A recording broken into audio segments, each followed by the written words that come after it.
So we're almost done here. The last thing I want to do is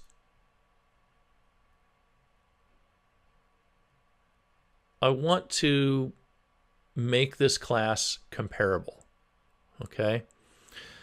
And to make this class comparable, I have to implement the comparable interface, all right? So I'm just going to go ahead and do that. Implement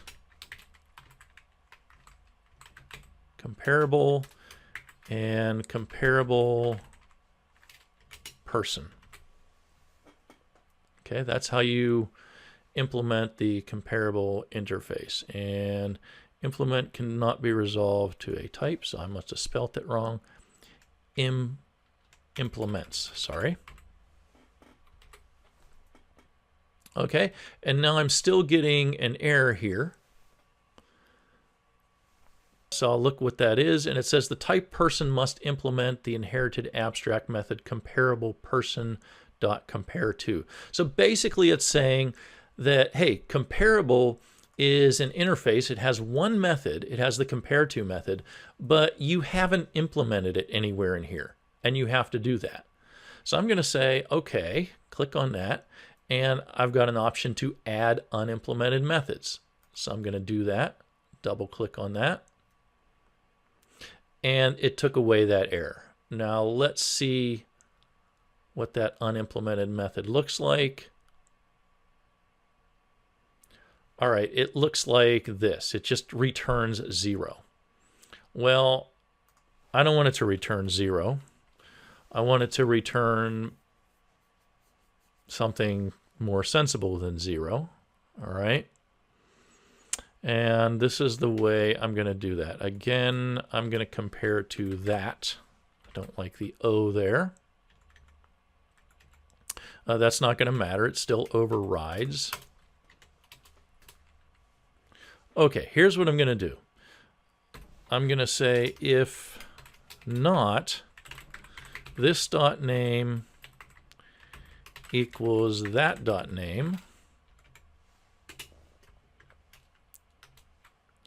So if the name fields are not equal, then I'm just going to return the result of that comparison. So essentially, I'm sorting by name first.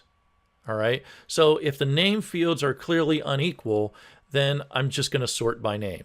Okay. And if the name fields happen to be equal, then I'm going to sort by the next thing, which is going to be birthday. The next field, which is going to be birthday. And then I'm going to sort by the next field, which is going to be gender. Okay. And so on. So that's my strategy here. So if the name fields are not equal, then I'm going to return the result of that comparison. So I'm going to return this dot name compare to that dot name.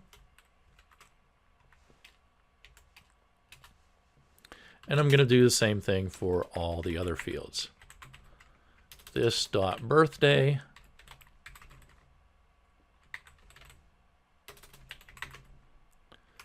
equals that dot birthday.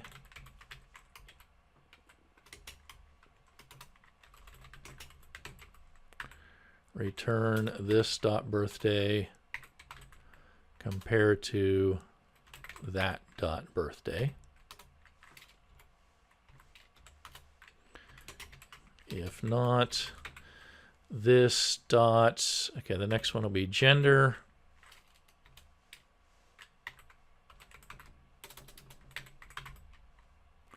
Equals that dot gender.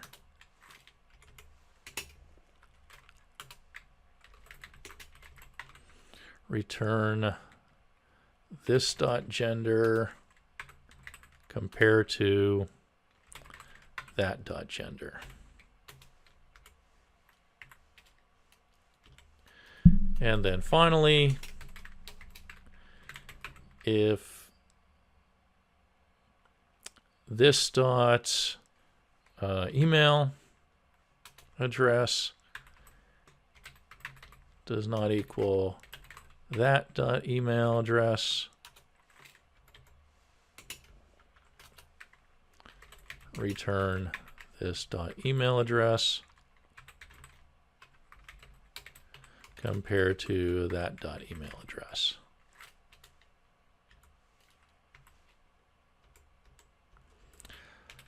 And actually this return 0 is perfect here because you should return 0 if everything is equal. Okay, so if all these fall through, this says not equal, not equal, not equal, not equal. If not equal, return something. Okay, if they are all equal, you'll return 0. And I see a mistake in here because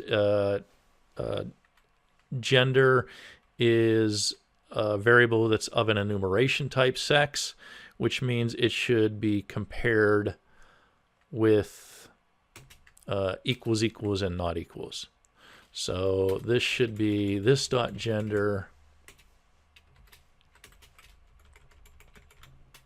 not equal that dot gender.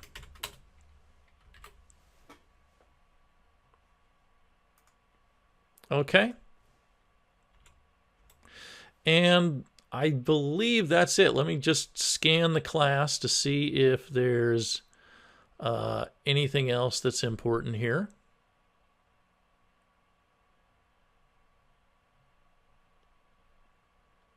Okay, the only thing that I don't like is that for some reason when I created these in Eclipse, it put them in the wrong order. So I'm just going to go ahead, put them in the right order: name, birthday, gender, email address. Okay, so we have, what did we do here? Let's just do a real quick review. We've got a person that implements comparable. Okay, we've got an enum type. We made all the fields private and final. We created a constructor and threw exceptions if anything was null or invalid. And we threw the appropriate types of exception. If anything was null, we threw a null pointer exception. If anything was invalid, we threw an illegal argument exception. And we refactored these methods out of the conditions and made them private methods. Okay, we've got our accessor methods down here, and a lot of this was automatically generated by Eclipse. We maintained our getAge method. We created a toString method. We created a hashcode method. We created an equals method. And we created a compareTo method. All right, so now we've got a nice immutable person class. And that's it for this video. I will see you in the next video. I'm planning to create one where I actually talk about testing some of these methods, do a writing unit test for some of these methods. Okay, I'll see you there.